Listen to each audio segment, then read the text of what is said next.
I don't think it'll shock anyone to find out that a lot of my younger life was captivated by television, or to be more specific, cartoons and other kid-related media. The evenings would usually be dedicated to watching The Simpsons at 6 o'clock on Channel 4. After school, I'd be a little daring and watch Goosebumps, praying it wouldn't be one of the episodes that left me legitimately traumatized for years on end. How ironic that I'd go from having an irrational fear of mummies to making the bold claim that I'd thank them for ending my life. And there were, of course, 3 shows which changed my life forever, and scientists are still debating whether or not for the better. Cardcaptor Sakura, Pokemon, and Digimon. Now, out of the 3, I'd enjoy Cardcaptor Sakura more as a show. Even to this day, after a rewatch, I'd say the show hasn't aged that badly, and I still have quite a fondness for it, even buying these chunky buggers to put in my collection. But I'd form a much bigger attachment to Pokemon and Digimon as overall franchises. This would include the trading cards and, of course, the video games. Now, Digimon was something that I fell out of contact with, for better use of a word, during my teenage years. I played a couple of the games as a kid and loved the show and cards, but Pokemon was much better at keeping a consistent flow of media right down my consumerist gullet. But the older and older I got, the more I'd miss Digimon. I missed the happy memories it gave me, excluding this one. Angela Anaconda, Digivolve to Angelamon! I hate this channel. And so, in 2016, I bought a game that would give me newfound love and respect for the series. Digimon Cyber Sleuth and its sequel, Hacker's Memory, are titles I'd love to cover at some nebulous point in time, because everything this game slips up on, it makes up for by doing 2 things better. Gameplay is a simple turn-based affair, but the methods of getting stronger Digimon by digivolving and de-digivolving your party members through an interconnected evolution tree was really cool. The Shin Megami Tensei Devil Survivor artist Suzuhito Yasuda would focus on the character designs which gave human characters a unique visual flair, and the main threats are 10 out of 10 and give me this biblically correct angel vibe which I absolutely fuck with. So I'd recommend going in with a guide to direct you from place to place, because it's one of those games that'll drop you in London city centre without a map or compass and go find John, and it's like, dude, you fucking what? But that aside, it gets a very strong recommendation from me. But we're not here to talk about Cyber Sleuth. That's being put on the I'll do it later pile alongside a long list of things our dads promised to do. No, today we'll be discussing 3 games from the Digimon World series. Specifically, the games which focus heavily on the Digital Pet system. Also, before I move on, thank you so much to all of my patrons for helping make this possible. You guys are all diamonds and I legitimately wouldn't be here without you, so thank you so much. On that note, let's jump on a nostalgia wagon and take a trip down memory lane as we start with our first game, simply called Digimon World. Something that holds an extremely sentimental connection to me as that one game I would rent from Blockbuster every single week, but would never own or beat. However, now I'm a fully sized little bastard who can buy their own games. And after all this time, the intro movie has aged just as I thought it would. Like an avocado serving a life sentence. Now, the premise of Digimon World isn't all too complicated, but it is interesting. Since this game was released on January 28th, 1999, which was before the anime Digimon Adventure, which was released a few months later on March 7th, 1999. So the developers, known at the time as BEC, probably had no other reference to build this game's story and world on. But there was one thing they could focus on: the Digital Monsters Virtual Pet. For those of you who might not be aware, Digimon started out as, and I quote, a masculine counterpart to the Tamagotchi, which at the time was seen as better suited for girls. So they took Tamagotchi, strapped it with cool guns and lifelong societal emotional repression, and hey presto. Turns out everybody loved it. You get a Digimon that hatches from a Digi-egg, and from there you need to feed it, train it, battle with it, and clean up its droppings, or it'll get sick and fucking die. And so, with that basic formula, we'd get the gameplay loop of Digimon World. The game's story even focusing around an old school Digivice that flat out isekais our main character. And after awakening, we're told by Digimon that we're now in the digital world. A world that's composed entirely out of data, and due to what can only be described as shenanigans, Digimon are leaving the safe haven of File City and are reverting back to a feral state. This is where you, the most epic of Digimon players in the whole this wide world, are sent to set things right. But we can't do that without some help, and this is where you're given your very first Digimon companion, who you can name. Now that's a good boy. And so, with your goal in mind, you set out on your rescue mission. But the thing is, where can one find these little buggers? My memories of the game go like this. Boot it up, get a Digimon, grab it some food, take it training, watch it violently spray shit into a toilet bowl or the floor, go out into the wild and watch it fucking die. Sometimes I'd get to the point where I'd get my first Digivolution, and 90% of the time it'll be this silly sausage, who would jump around, eat all of the shit it left on the floor, reveling in each and every bite with slow, delicate mastication. Then I'd take it out into the wild and watch it fucking die. Even playing this game today and coming to terms with the fact that it hasn't aged as gracefully as my nostalgia would like to say, there is something kind of fun in the unknown. You aren't given much to go off. Some of the Digimon in the village will give you helpful tips and sometimes locations that'll help you out, but directions? Those are a little harder to come by. When you eventually find Digimon that are willing to speak to you instead of throwing hands and running away, you duel them, grab them by the neck and throw them back in the fucking city. Get back in there, you bastard. When they return, they take up a specific job that expands the city and makes your experience a pinch easier with each returning Digimon. I can't say there's much in-game assistance regarding Digivolving parameters either. There are 65 Digimon that you can receive, and you can change which one you can potentially get by training them, which increases stats depending on which one you choose, and of course by taking care of them in a similar way to the Digital Monsters toy. Trouble is, you aren't really told what these Digivolving parameters are, so a majority of the time it's a bit of a gamble. If they don't blast ass in the toilet, this is effectively a social link level up for Numemon. Hello old friend, please enjoy your meal. Stupid cunt, you're eating shit.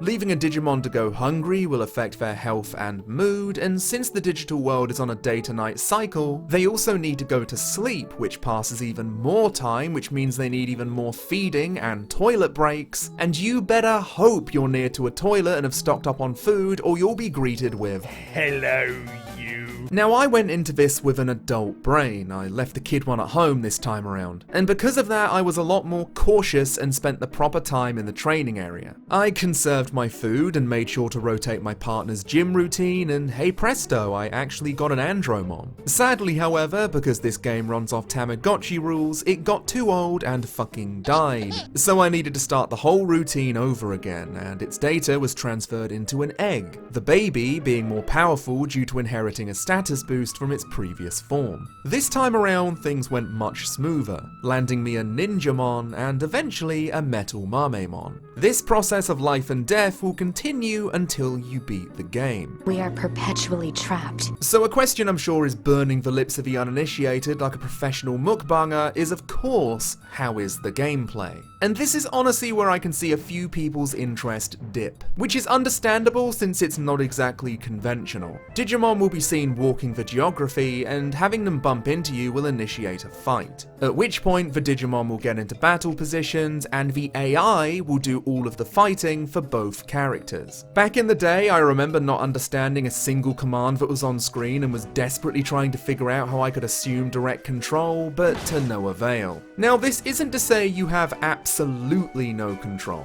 Once your Digimon attacks enough times, you'll get a special move that you can initiate with Square, and you can increase the number of commands you can give the AI by focusing on the brain stat. These can range from attack, which uses your most powerful technique, moderate, which uses the weakest technique, defensive, which is useful for staying alive and learning unique abilities, as Digimon in this game run a blue magic type system where they learn moves that are used against them, Nanalan, and eventually you can start putting actual techniques down to be even more specific with your direction. But remember not to focus exclusively on brains or you won't be strong enough to survive incoming attacks and will fucking die. I like one here where Andromon just throws trash at enemies like an absolute mad lad. I'm the trash man. I come out, I throw trash all over the ring, and then I start eating garbage. And with all that in mind, this is the gameplay loop you'll find yourself in whilst playing Digimon World. Train your Digimon, take baby steps into the wilderness, blast shit, run back to the village to restock on meat, then continue taking larger and larger steps until... And I think from that alone, you should be able to tell that this particular style of gameplay will not be for everyone. You have to go in with a very patient mindset and are happy with repeating tasks in order to see any kind of growth. But there is something incredibly rewarding about seeing your efforts bear fruit when you can actually take down an enemy that beat you beforehand, and reaching a new area really lives up to the world part of the title. But after this, almost every subsequent Digimon World game would abandon the digital pet style gameplay and would instead go for a much more traditional turn-based RPG format, which I was definitely never opposed to. Later down the line, however, I'd start craving the first game's unique style of gameplay, and thankfully there were games released later down the line which would attempt to go back to their roots a bit. One of those being Digimon World Redigitize on the PSP. This, however, would be Japan exclusive, but thankfully some legends out there translated the entire thing, allowing me to legally play this game I legally acquired through completely legal means without needing to guess my way around. Legally. In a similar fashion to what feels like 90% of Digimon related media, we follow the story of a teenager and his friends who get sucked into the Digimon world by attempting to hack Zezuma's RuneScape account, and automatically we're hit with two things I like about this game: Suzuhito Yasuda's artwork and glorious old school Digimon designs, some of which they even used in the original trading card game. This immediately gave the game a great sense of style, and considering the developers were Tri Crescendo, they definitely have a track record of making games that are, if anything, visually eye-catching. The second thing which struck me was the story and how involved it was, at least after jumping straight over from World 1, where corporations are using digital terrorism to fuck over other companies and have also created their own brand of digital monster, not to be confused with Digimon, named Vitium, that they're using to further their ambitions. Something that might interest Cyber Sleuth fans is the introduction of Mirei Mikagura, a mysterious tamer with two Digimon partners who are totally roommates and will become somewhat of a mainstay in future Digimon games. And as far as the game itself goes, we have a lot of very positive changes and additions as well as returning quirks. You still need to find and rescue Digimon to bring back to the city, and you still have the raise, battle, and fucking die mechanics of the first title. One new addition which I'm most thankful for is an actual family tree of your Digimon which tells you what stat and other parameters you need to do in order to get that same partner again. And I know I could just use Google instead, but it's nice knowing that if I wanted to keep a bit of mystery, I can at least retread my steps. Something I knew I'd want to do, considering I gained genuine sentimental attachment to this blue boy. And you can put fucking ties on him and shit. Look how smart he is! Smart blue boy! Training is still here, but this time you can choose to have a more active part in it with the intermediate option.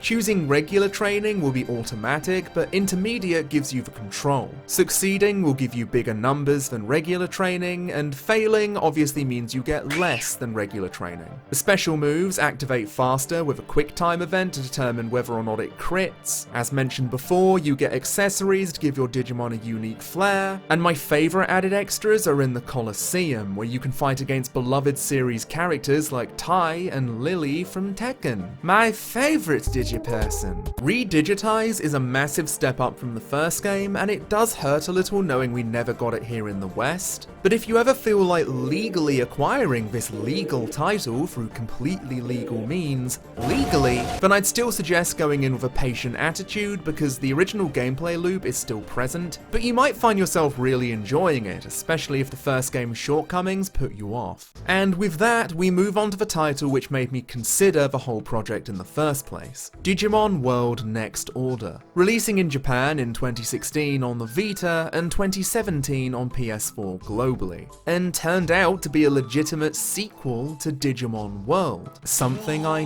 never realised. Hell, I only came to know of this game's existence when I got curious about the World series and found it on Amazon, waiting for me like an abandoned dog I never knew I owned. How this slipped under my radar, I'll never know, but now I own it because I bought it with money. And you know you're in for something interesting when the very first thing you're greeted with is high-energy J-pop assaulting your ears like a goddamn cannon blast. But hey, I like J-pop, and I like Digimon. You put the chocolate and the peanut butter and you get simple and clean. And like all of the other games, Next Order starts with your character of choice being sent to the digital world because why not? But we're immediately set upon by Machine Draymon, and our old partners who we used to use in real life Digimon competitions as a kid come in to save us. As they fight it, even more explosive J-pop washes over us as our two partner Digimon merge to create Omnimon.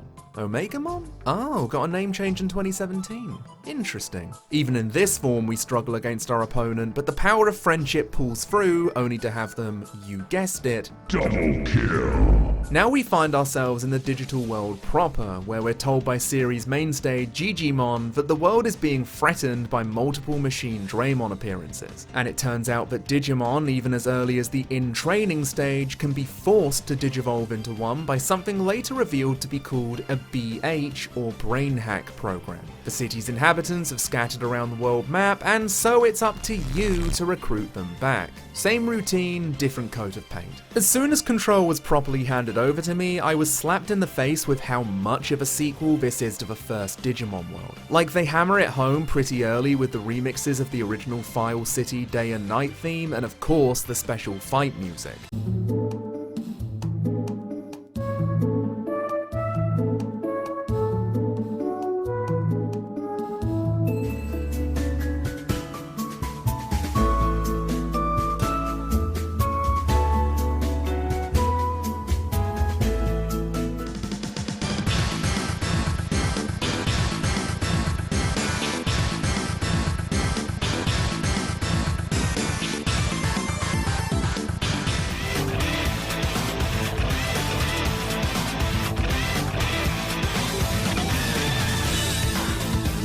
Not only that, but okay, slight spoilers for one of the character reveals later into the game. Click this timecode to skip ahead, 3, 2, 1. But an older version of the main character of the first game, known only as Mameo, has found himself back in the digital universe too, after saving a previous digital world from destruction. He and the other human characters in the game are trying to fight back the BH program and the entity that wants to spread it. Fans of the original game might have a faint idea who it could be. Now, as far as spicing up the gameplay from the previous Digital Pet style games go, they made a few very welcome changes, but unfortunately some of them do have a few personal problems or nitpicks that I'll be tackling later in the video. The most noticeable change is your Digimon count, which has now doubled. One more Digimon to raise means more responsibilities, but thankfully a lot of your duo's needs will stack most of the time, so it isn't that annoying to get used to. All of the previous pet-related tasks remain, such as feeding them, praising them and scolding them when necessary, taking these sentient beings with rational thought to the bathroom lest they go on the floor, something which shouldn't be a problem for this one. I've been on the internet long enough to know Rainamon loves shitting.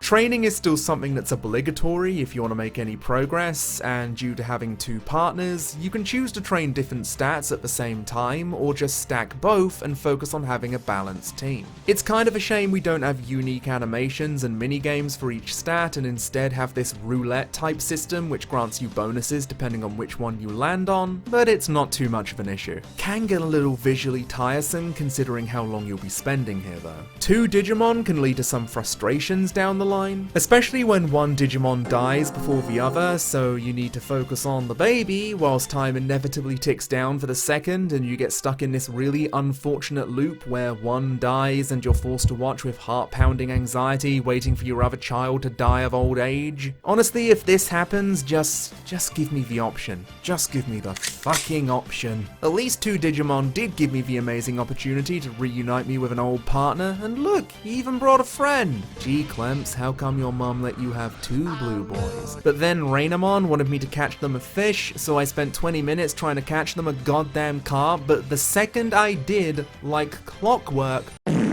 now I am the one that is blue, since my boy is dead. Other neat inclusions are the ability to upgrade pre-existing buildings in your town using materials found on the world map, and a skill tree for your tamer to make your adventure a little less tedious. This is something I really appreciated because at this point in my 3-game adventure, any disruption from the grind was a welcome and very friendly face indeed. Now, as for the Digimon Battles, when you get into an encounter, you'll notice that whilst the original AI-controlled system is still there and a lot of the old methods remain, you have noticeably more control. During the fight, this bar will charge, and when it's lit up, you press X to get order points in order to manually select an order skill or a special technique using L1 for one Digimon and R1 for the other, instead of your Digimon using these skills automatically. The L1 and R1 screen can also be used to pull off a team attack or even DNA Digivolve in order to get some stronger forms. Now, because I have the brain of monkey, I must have skipped over part of a tutorial that states you aren't just meant to smash the X button and get points, which is a viable tactic, albeit not the most optimal one. To get even more points, you should actually wait until your Digimon attacks or is attacked, then press X. Like, come on dude, it was right there! The world map where you'll be fighting enemy Digimon is fairly expansive, and this does bring up a very me problem, but the run speed in this game is more comparable to a light jog and it drives me up the wall. It doesn't help that my Digimon are just as impatient as me and keep running ahead only to slow down so I can catch up, and that doesn't help things, it just makes me more frustrated. Especially when your Digimon are begging for the bathroom and your character has no sense of urgency and you can feel your anxiety heartbeat just throbbing in your ear. I would sprint for you if I could, bestie. I would throw you at the bathroom like the fucking hammer of Thor. Now graphically, it's quite pretty considering its birthplace was on the Vita. The particle effects are pretty cool. Makes everything feel a little more digital? Yeah, I'll go with that. Certain models do have a rough time existing, and this next bit is a very specific gripe, but certain models are just too big for the training room. See, when a Digimon gets hungry or needs to shit, it'll appear above their head or next to their avatar if they're off screen. And since you're training, these bubbles are kind of important since you do waste time with every session, and these buggers are needy. So Mega Kabuterimon here is actually needing to go to the toilet, but I have no idea because the bubble indicating this is all the way up here, leading to one or two unfortunate accidents. Weird gripe, probably spent way too much time on it, but you know, it is what it is. Annoyances aside, it's still really cool seeing how far they've come since the original title. Sure, it's still a little messy in places and needs a lot more polish, but there's clearly still a market for these digital pet games, and as far as those types of games go, this is really not that bad at all. I still recommend going into these with absolute patience because there will be a lot of running back and forth, a lot of repeated tasks, and oh so many deaths. But I won't deny feeling real accomplishment when I beat a boss that was giving me grief a few hours prior by putting a lot of effort into training my team to be the best that they could be. I can definitely see myself enjoying these a lot more if they were portable. Obviously Redigitize was, but since there's no completely legal way for me to obtain it and Next Order is sadly PS4 exclusive in the West, it just seems like the perfect pick up and put down kind of thing where I spend an evening just training a Digimon and take a decent amount of breaks in between. But if this video has tickled your interest and you think it hits a niche you never knew existed, then I'm really happy. It's such a good feeling to see a flourishing fanbase still eager and excited over new titles, and actually seeing the franchise grow up alongside you with its themes and stories, and seeing them actively want to include its older fanbase while still being accessible for younger audiences is great. Digimon Survive is the next big Digimon game I'm keeping up to date with, and I sincerely hope development is going well because, safe to say, I'm here for the long haul. On that note, I'd like to thank some patrons who've helped make this whole thing possible. We have Jam Zone, Laura McCormick, Eric Shaleko, and Floral. Your ongoing support continues to floor me, it means so much. Thanks for watching all the way to the end, please be sure to like, leave a comment, hit the bell, buy yourself some takeout, and I hope you enjoyed the video. Let me know if you pick up any of the games I mentioned, and leave your experiences in the comments. I think the main thing I'll take away from this experience is how good it feels knowing that even though this small, rat-like creature can't even form a full sentence in English despite my frequent bribes, it can still pick up its little legs and take a shit in a box without needing to ask for my permission. I taught her to do that. I train her every day so she can survive the upcoming disasters, and when she sleeps and I hear her purring, I think I know I've done a good job at raising her. Pets are little buggers, but my god we sure do love them. And even if they're digital, you take a lot of pride in knowing you've done a good job at giving them the best life they can have. And on that note, a tribute to the fallen.